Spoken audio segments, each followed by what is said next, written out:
couple of years ago, I was invited to give a presentation to several other instructors. They taught writing and journalism and communication.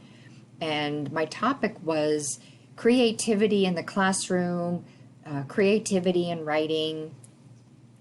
And for one of the main points of my presentation, I decided to address why it was so important to be creative in a classroom. Why it was so important to be creative in writing. And I looked at my audience as I was speaking, and it's like halfway through that main point, everybody fell asleep. Not literally, but there was some fidgeting. They were not looking at me. They seemed very preoccupied. And I realized almost immediately that my audience analysis that I had thought I performed before putting together my presentation was not very well done. What I had done is essentially tell people who were already working in classrooms, who were already extremely passionate about their topic that they taught, and who already were aware of their skills and abilities to be creative. I was telling them something they already knew. So I did not conduct my audience analysis. So what I did halfway through that first main point is I wrapped that up quite quickly, very gently, of course, and then transitioned into the next main point, and that was really the main part of my presentation. My goal right now is that you not do what I did. So we are talking about one of the most important things about public speaking next to organization, and that's audience analysis. Your audience is more important than you, the speaker. We have two main points we're going to be discussing. One is the importance of audience analysis, and the other one is an easy way to do it. And really, I addressed one of the huge reasons that you need to perform your audience analysis, and that is so that your audience follows along with you in your presentation. Huge warning, when you're conducting your audience analysis, you want to avoid stereotyping that particular audience. We will talk later in this presentation more about stereotyping and ways that you can avoid doing that. There's at least 2 textbooks that discuss stereotyping, which is that exaggerated or oversimplified generalization used to describe any type of group. So the acronym that I'm going to show you, AUDIENCE, I took from a website of a public speaking consultant, Lenny Laskowski, 10-15 years ago. For my own use, this is exactly what I use when I conduct my audience analysis. And again, it's an acronym. So AUDIENCE. Each one of those letters is going to connect with one of the things you need to do when you're analyzing your audience. A, analysis. U is understanding.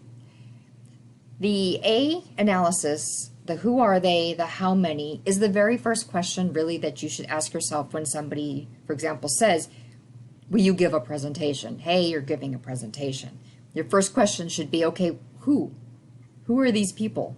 So if somebody says to you, hey, we need you to give a presentation about creativity and writing, all right, well, who are these people?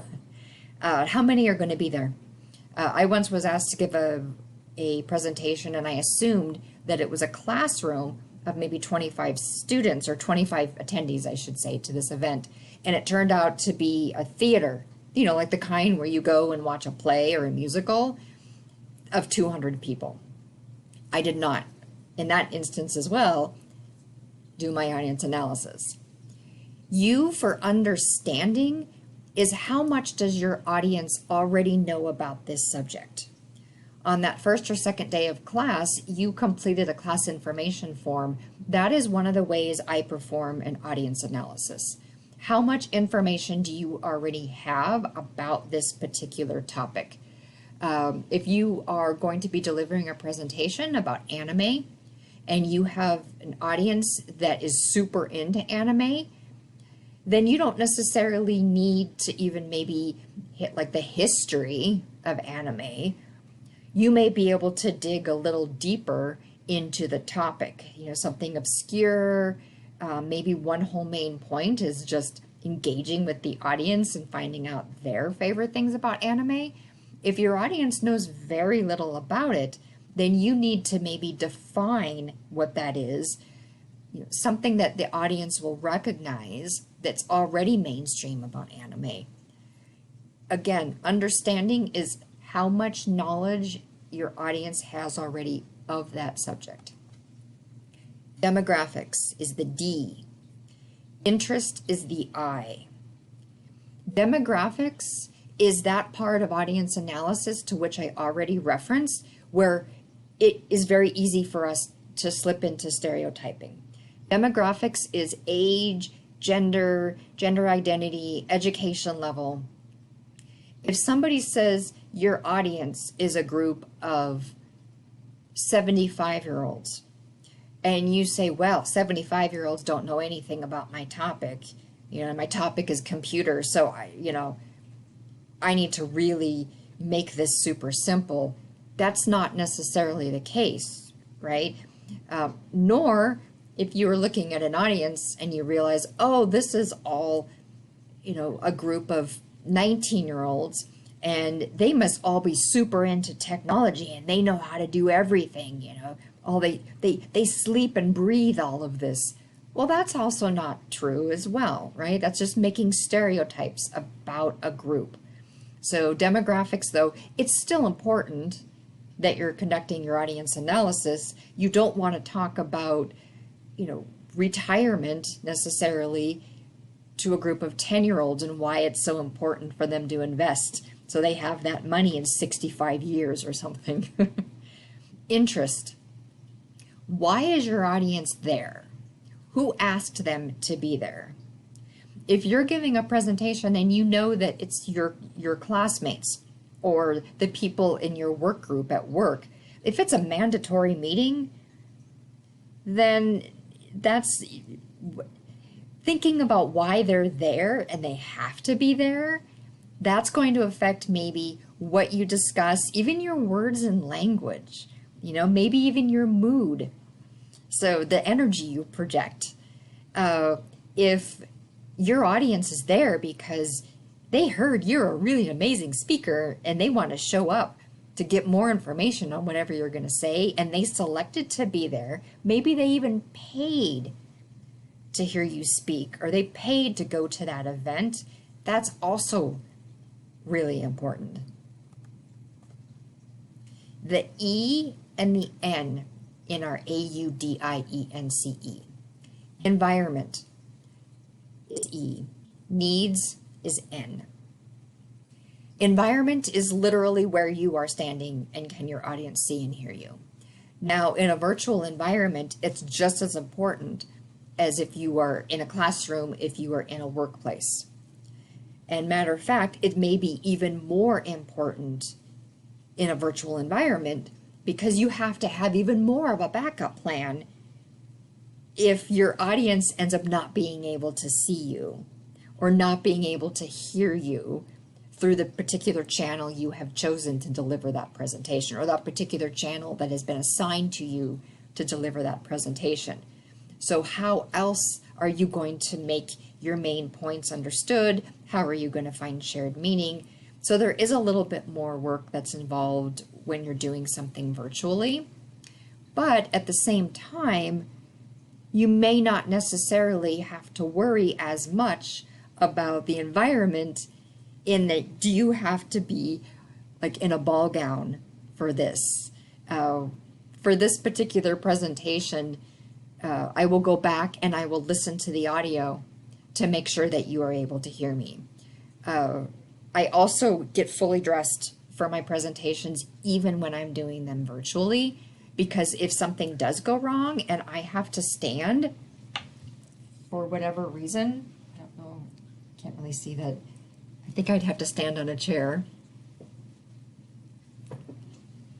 But it's still important that you are prepared just in case. So be mindful of that even in a virtual environment. Needs. What does your audience actually need from your presentation? Just recently I was discussing registering for college.